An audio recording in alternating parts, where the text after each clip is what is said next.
We are talking with the members of all the teams and hope that we can reach a friendly agreement that does not affect anyone. Those are the words of Mauricio Solomon, the president of the WBC, aka the World Boxing Council.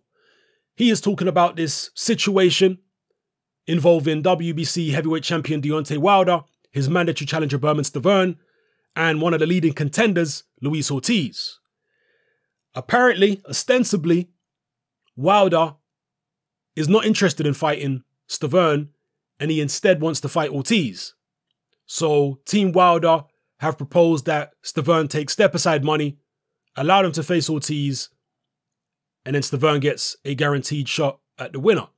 But Stiverne's being very stubborn. He said he's not interested in taking step-aside money. He wants his shot at Wilder next. No ifs, buts, or maybes. So you heard the quote there from Mauricio Solomon. This article goes into some detail about what Team Wilder have been saying about the situation and why they don't want to fight Bermane Stiverne next. First of all, Bermane Stiverne apparently missed a drug test, a VADA drug test. And according to the article, they say that VADA protocol states that a missed drug test is the same as a failed test. So if he's failed a test, Team Wilder is saying, well, he shouldn't be mandatory. He should be stripped of his mandatory status. Basically, that's what they seem to be implying by bringing this up. Also, there's the fact that Bermane Stiverne's been very inactive. He's only had one fight in about 3 years. And that was against a journeyman. And their first fight between Wilder and Stiverne was one-sided. So because of that, Team Wilder claimed that television networks are not interested in screening a rematch between them. And again, they're putting that to the WBC and saying, look, in these circumstances, we're not even going to be able to get this fight aired on television. So how are you going to make us fight this guy?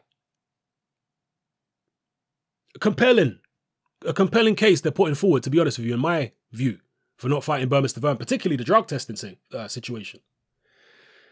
So there you have it. Let me know what you think in the comment section below, people. Ostensibly, it looks as though Stiverne is trying to block a fight which the vast majority of boxing fans would rather see. Wilder versus Ortiz. Now, this is probably not very realistic, what I'm about to say, but in an ideal world, this is what I would like. I would like, because of the drug testing situation, as long as it's in the rules to do so, the WBC to strip Bermane Stiverne of his mandatory status or force him to take the step-aside money, give him no choice and say, look, we can either strip you or you'll take the step-aside money. We strip you of your mandatory status or take the step-aside money and fight the winner of Wilder versus Ortiz. So in an ideal world, they do that, they give him that ultimatum, and then they would guarantee that Wilder fight Luis Ortiz. They would say, okay, cool, we've got you, we've got your mandatory defense against Stiverne deferred, but you have to fight Ortiz instead. There's no going off and fighting nobody else. You're going to fight Ortiz. And then the winner of you guys is going to fight Stiverne. Deal? In an ideal world, I'd like that to happen. Many people have pointed out, and rightly so, that it is incredible that Bermane Stiverne is mandatory challenger in the first place. We shouldn't even have this situation. Like, how in the world did a guy who's fought once in 3 years, and that one fight was against a journeyman, end up as mandatory challenger? He ain't even fought any eliminators. It's testament to the close relationship that Don King has with the WBC. That's all I can tell you. Stiverne has far less right, as far as most people are concerned, to be mandatory challenger than Luis Ortiz does. And it's not like Ortiz has taken on the greatest opposition over the past, couple of years, but he's certainly been far more active than Stiverne and been fighting far better opponents than Stiverne has.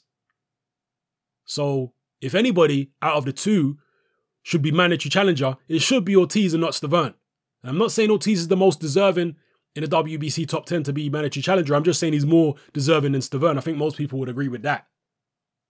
But since Stiverne is mandatory, whether he got there by fair means or foul, they have to follow their protocol now that he's mandatory challenger. So that's fair enough. We'll see what happens here, people. Let me know what you think in the comment section below. And if you've got any more information on this particular story, then drop links below. I'm all eyes, I'm all ears. All right? It's happening, I'm out.